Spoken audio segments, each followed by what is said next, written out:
Hello, everyone. This session is about the ethical considerations and public health laws in nursing practice in the community. And we will be using the slide produced by through the collaborative effort of the FHN team. And particularly, we'd like to acknowledge Dr. Sugay for the slides. Although I will be using the actual Board of Nursing resolution later on. But meanwhile, so we know that in the practice of nursing in the community setting, we must be aware of the existing laws and standards necessary for safe nursing practice.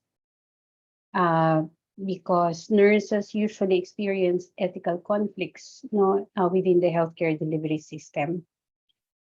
So this module is aiming to serve to help the students, to guide the students in understanding the ethics and the laws for safe nursing practice in the community.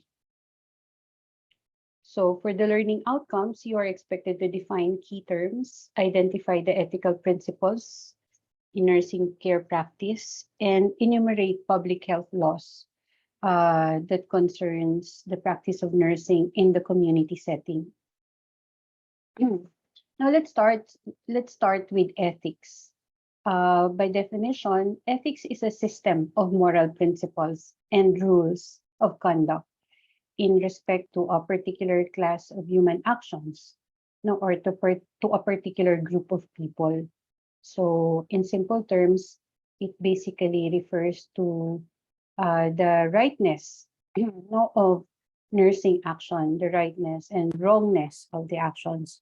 So as nurses applying knowledge of ethics in practice must be able to discern, identify, and act in accordance to what is deemed as right, what is deemed as right action.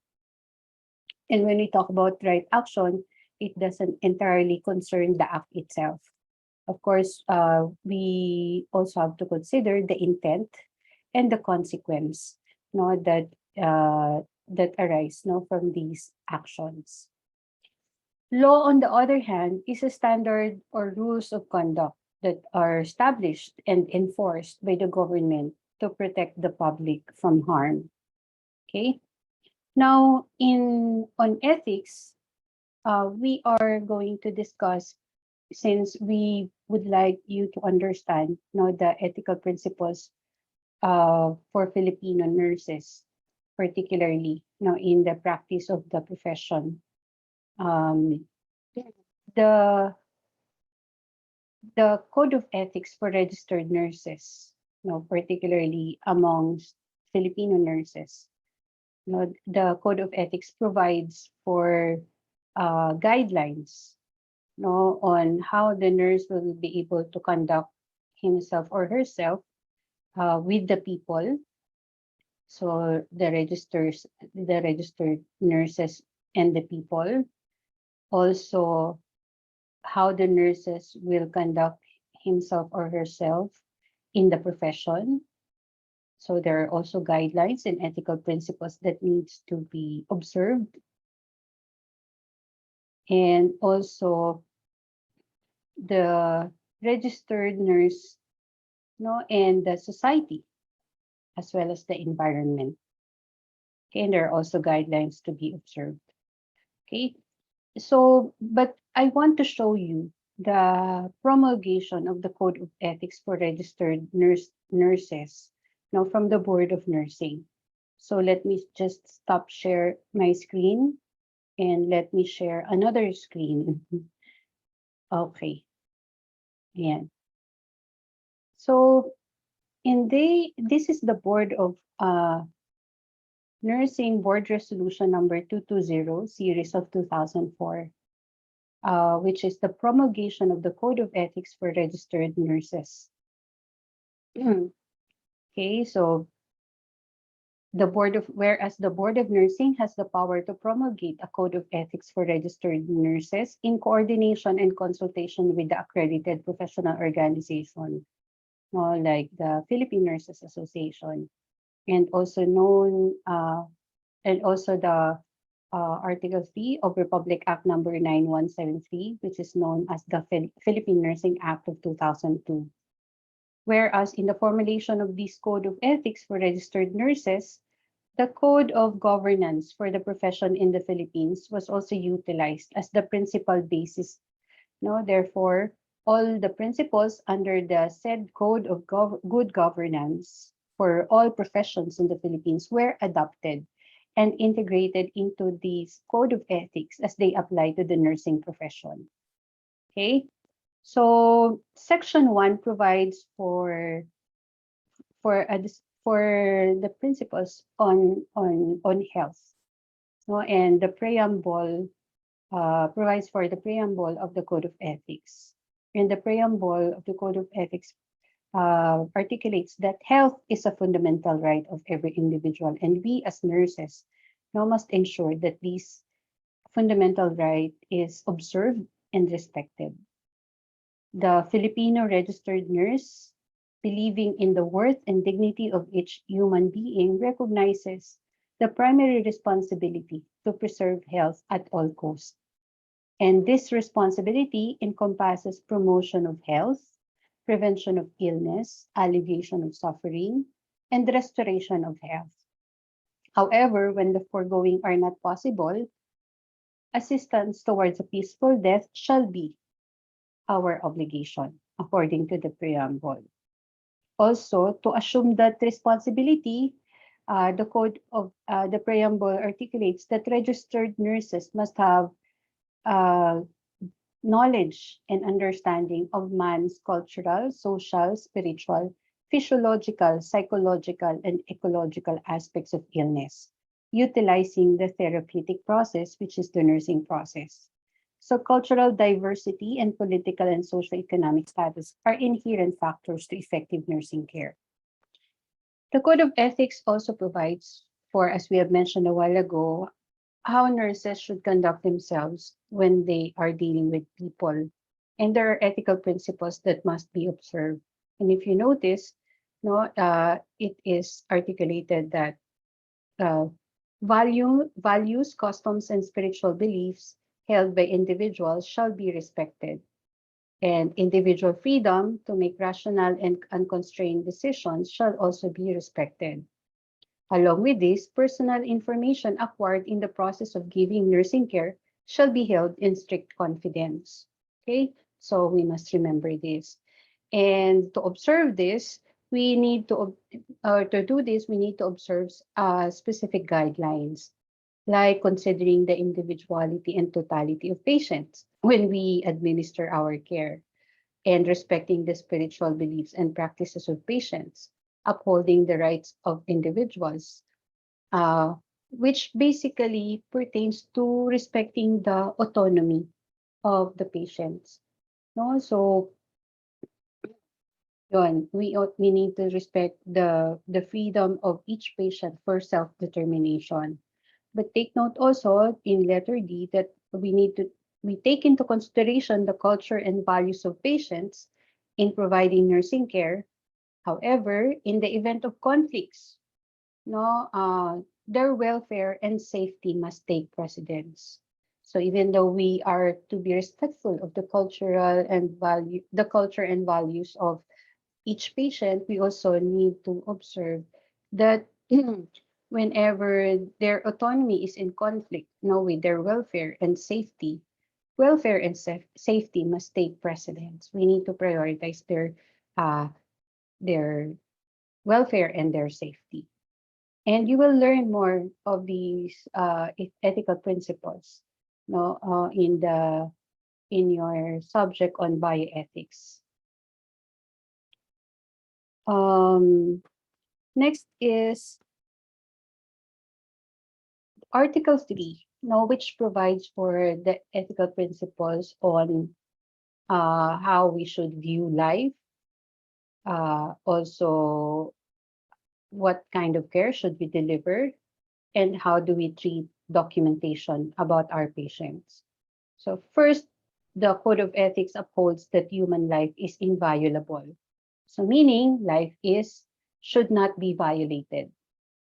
We have to exercise all means to preserve life, to protect life, and to promote life.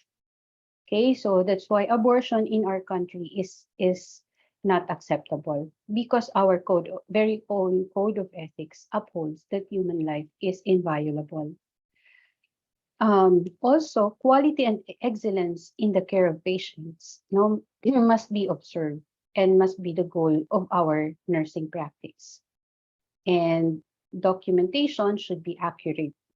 The documentation of actions and outcomes of delivered care is the hallmark of nursing accountability and should be done with truthfulness and accuracy. Okay? So yon. Yeah. Section 8 provides that registered nurses are the advocates of the patients and they shall take appropriate steps to safeguard their rights and privileges. So, in respecting the autonomy of the patient, we also need to be advocate of these autonomy. So, this means that we need to respect the patient's Bill of Rights and provide the patient or their families with all the pertinent information they need. Although sometimes there are information that may be deemed harmful to their well-being, and so we do not yet divulge those information. No, so we of course collaborate with the healthcare team, particularly the attending physician, who is more in who is in authority to divulge information about a diagnosis, medical diagnosis, and also the therapeutic regimen. No? So, yun. But if the information naman will not be deemed harmful to the well-being of the patient, then we are obliged to provide the patient and his families all the pertinent information regarding his care. We also need to uphold the patient's rights when conflict arises regarding management of their care. So there might be time, that the care providers' priorities might be in conflict with the patient's priorities and needs. Whenever these conflicts occur, we are to advocate for the patient's rights. Okay, so yun, because our primary responsibility is on the patient, not with the healthcare team. Section 10 provides that registered nurses must be aware that their actions have professional, ethical, moral, and legal dimension. So, particularly ethical and moral, as well as the legal dimension. We have to be familiar of the code of ethics and also the laws that governs our practice. And we need to strive to work in the best interest of all these dimensions for the benefit of the patient. Okay, so in saying that, we need to perform our professional duties in conformity with the existing laws and rules, right? Article 4 provides provides guidelines on registered nurses with co-workers. So the code of ethics articulates that we as nurses should work in solidarity with other members of the healthcare team. That solidarity is geared towards the best interest of the patient. Along with this solidarity would also mean that we are to work or we are to maintain collegial and collaborative working relationship with our colleagues and other healthcare providers. And in these collaborative and collegial relationships, we need to observe these guidelines. That first, we need to maintain our professional role or identity. We are nurses, so we don't behave as doctors. We don't behave as medical technologists. We have our own unique role and unique identity in the healthcare delivery system. But at the same time, we need to learn how to conform with group activities of the health team. And these activities should be, of course, within the bounds of ethical legal standards. Also, to be able to contribute adequately, to the healthcare team members' activities, we need to continue our professional growth and development and uh, be informed, of the current trends and current innovations. Yan. We all To be able to do this, we need to actively participate in professional organizations.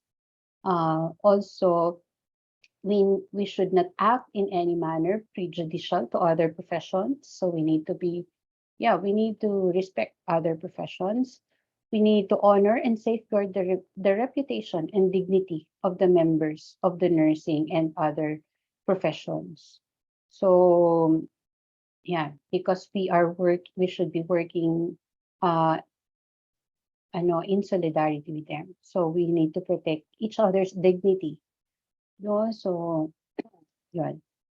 Um how do we do this? We need to refrain from making unfair and unwarranted comments or criticisms about the competence of our colleagues, about the competence of other professions, about their conduct, and also the procedures.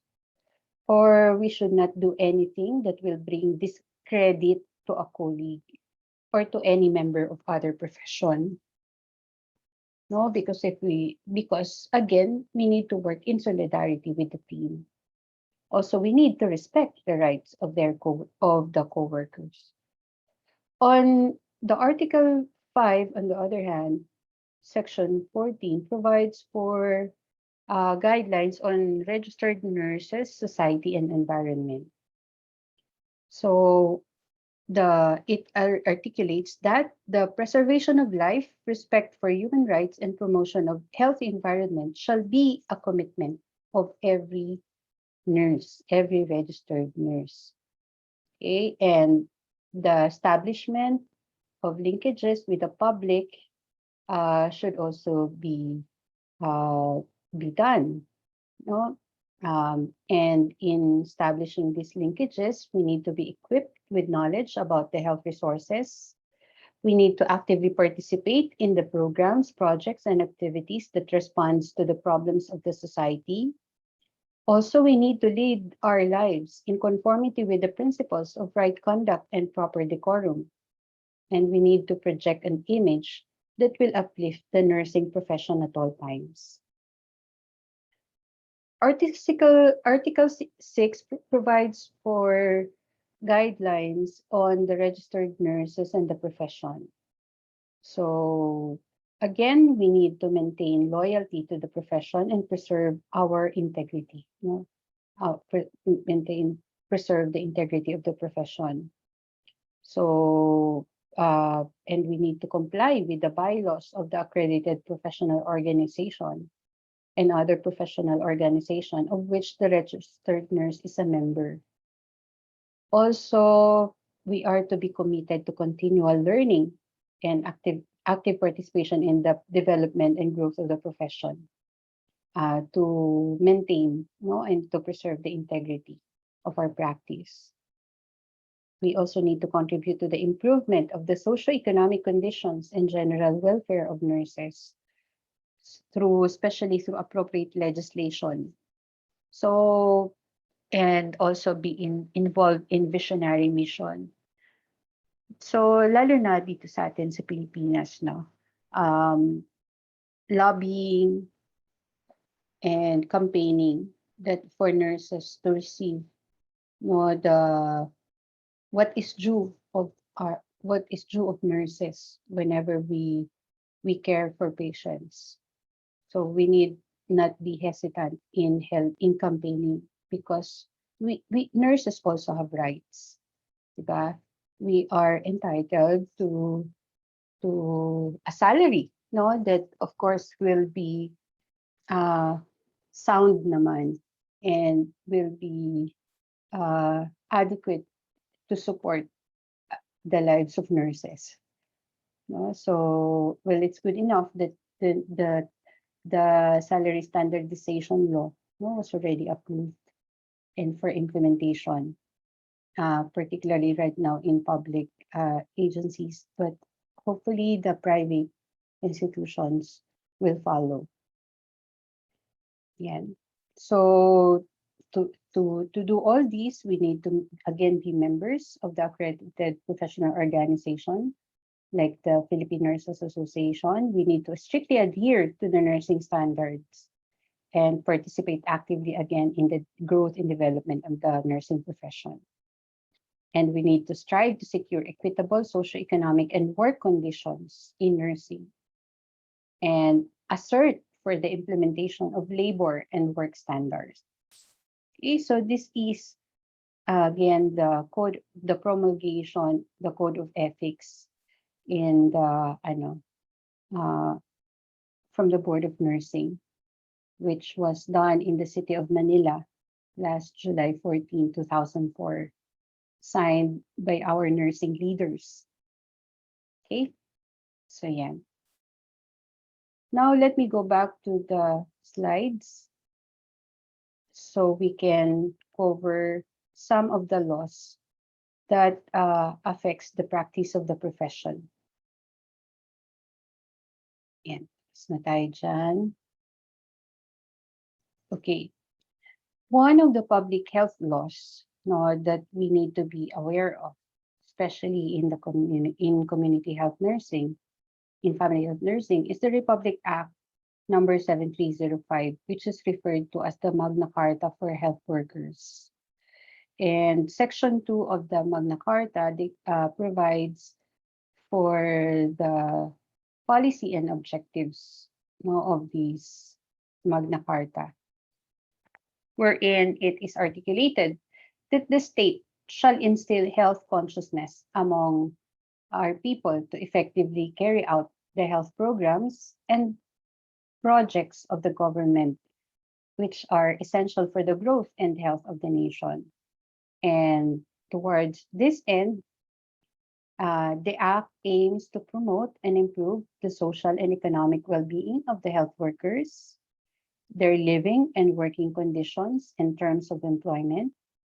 Also, this Magna Carta aims to develop their skills, the skills of nurses and capabilities in order that they will be more responsive and better equipped to deliver health projects and programs, and to encourage those with proper qualifications and excellent abilities to join and remain in government service.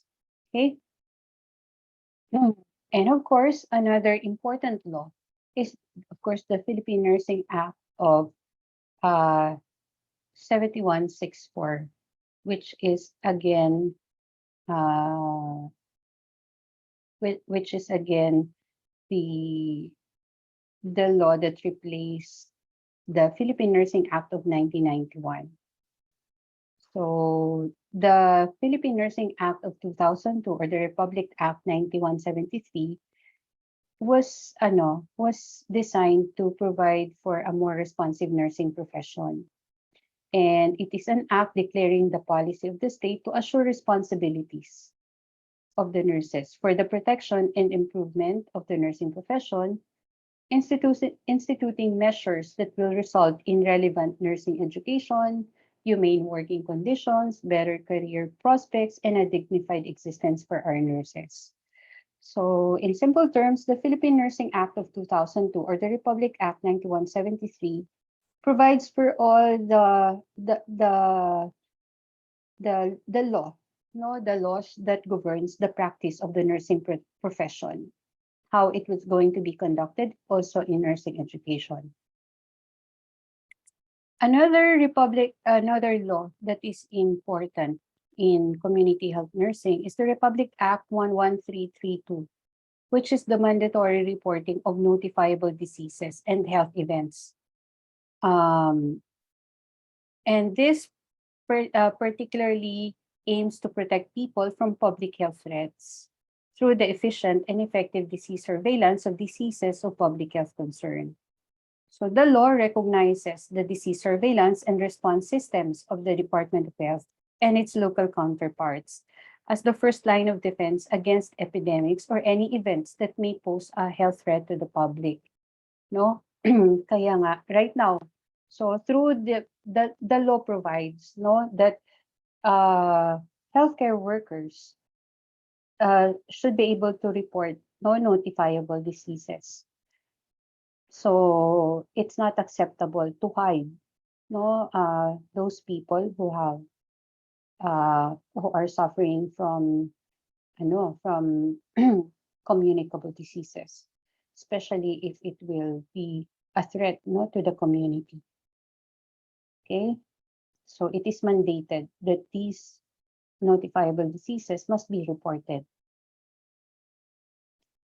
Another important law no, is the Presidential Decree number 856, which is the Code of Sanitation, which provides for the control of all factors in man's environment that affect health, including the quality of water, food, milk, control of insects, animal carriers, transmitters of disease, sanitary and recreation facilities, noise, pollution, unpleasant odors, and control of nuisance.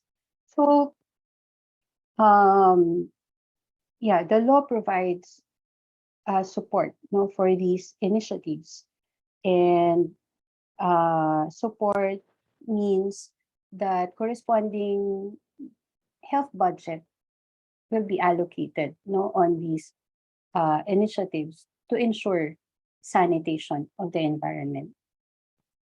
Another act is Republic Act that we need to remember no, in community health nursing is Republic Act number 7600, which is the Rooming In and the Breastfeeding Act that provides which provides that babies born in private and government hospitals should be roomed in with their mother to promote breastfeeding and ensure made and adequate nutrition for children. Okay. The Milk Code or the Executive Order number 51 is also in another important law in community health nursing. It's also referred to as the National Code of Marketing of Breast Milk Substitutes, Breast Milk Supplement, and other related products. Its aim is to contribute to the provision of safe and adequate nutrition for infants by the protection and promotion of breastfeeding and by ensuring the proper use of breast milk substitutes and breast milk supplements whenever they are necessary, on the basis, of course, of adequate information and through appropriate marketing and distribution. All right. Then we also have the newborn screening, which or the Republic Act 9288, no, which ensures that all newborns should undergo newborn screening. No, it's a comprehensive policy and a national system for ensuring newborn screening to help detect no diseases among the neonates or the newborn. And then we also have the Republic Act number 10821 or the Children's Emergency Relief and Protection Act, which directs national and local government agencies to implement and sustain comprehensive emergency program to protect children from disasters and emergencies. And there are other laws like the Presidential Decree number 996, which requires the compulsory immunization of all children below 8 years of age against the 6 childhood immunizable diseases. Kaya nga, di ba, an infant should be given, at birth, should be given BCG, and also at 1 month and a half, the infant should be given OPV, DPT, and Hep B. Tapos, in the next 2 months, kasi 3 doses ang OPV at ang DPT tsaka Hep B. And then, at 9 months, no, the infant will be given the anti-measles vaccine. Yun. And then, plus of course, the others, supplements. And then the Republic Act number 10666, which is referred to as the Children's Safety on Motorcycle Act of 2015, which articulates that two-wheeled motorcycle riders may not be allowed to drive on a motorcycle with a small child on board. Okay, so yon. And Republic Act number 8749, or the Clean Air Act, which is a comprehensive air quality management policy and program that aims to achieve and maintain healthy air for all Filipinos. Yan. And then the Republic Act 9262, which is the anti-violence law against women and the children.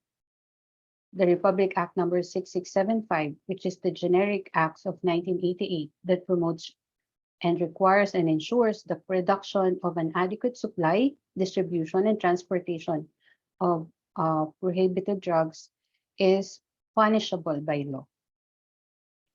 Okay.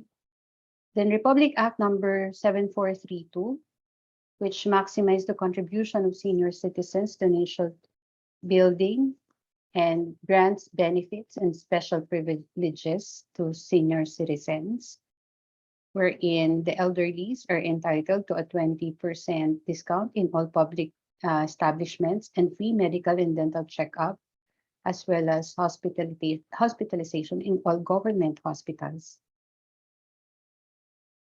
The Republic Act number 7875, or the National Health Insurance Program, which is the act instituting a national health insurance program for all Filipinos and establishing the Philippine Health Insurance Corporation for that purpose. Then the Republic Act number 7719, which is also known as the National Blood Services Act of 1994, which promotes voluntary blood donation to provide sufficient supply of safe blood. No, and this same Republic Act also aims to regulate blood banks to ensure equitable distribution. Republic Act number 7719 also, to provide safe blood and to regulate blood banks. The Republic Act 10121, or the Philippine Disaster Risk Reduction and Management Act, is an act that aims to strengthen the Philippine Disaster Risk Reduction and Management System, providing for the National Disaster Risk Reduction and Management Framework, and institutionalizing the National Disaster Risk Reduction and Management Plan. Along with this, would include appropriating funds, allocating funds, for these purposes. Republic Act number 10821, or the Children's Emergency Relief and Protection Act, which is an act that provides for emergency relief and protection of children before, during, and after disaster and other emergency situations. Executive Order number 26, which provides for the establishment of a smoke-free environment in public and enclosed places. The Republic Act 7719. Ito, tapos na tayo dyan. The Republic Act number 9165, or the Comprehensive Dangerous Drug Act of 2002, which is the policy of the state to safeguard the integrity of its territory and the well-being of its citizenry, particularly the youth, from the harmful effects of dangerous drugs on their physical and mental well-being, and to defend the same against acts or omissions detrimental to their development and preservation. So the state aims to enhance further the efficacy of the law against dangerous drugs, it being one of today's more serious social problem. Okay, so those are the laws that are important in the practice of community health nursing and family health nursing. And also, I hope that you can remember the Code of Ethics for nurses promulgated by the Board of Nursing. Okay, so I'm sure you will be learning a lot more of these when you take up your bioethics and then when you take up your nursing jurisprudence also in level 4. So thank you everyone for listening.